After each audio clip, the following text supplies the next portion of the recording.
Alright, magandang umaga sa inyo lahat at nandito naman tayo at nagbubukas ulit tayo ng isang connector road.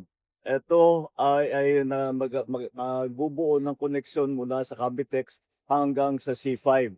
Etong section na ito ay Parañaque hanggang Taguig will be it's a 2 kilometer section at ang dadaan dito mga 36,000 na vehicles ang dadaan dito.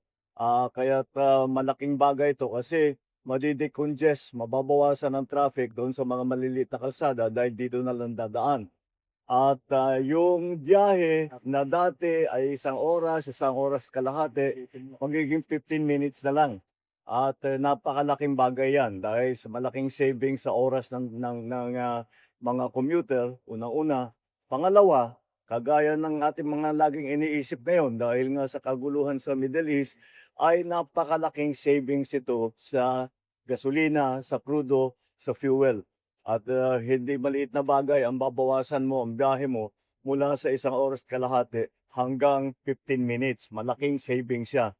Kaya ito ay kasama sa ating utos na nanggaling sa uplift na ating ginagawa na buksan lahat ng mga daan upang maging mas maginhawa ang pagbiyahe ng ating mga traveling public.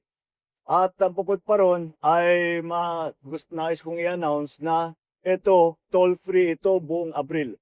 Mula ngayon hanggang end of April, toll-free ngayon muna dito. At para naman ay mapagbigyan ng ang ating mga kababayan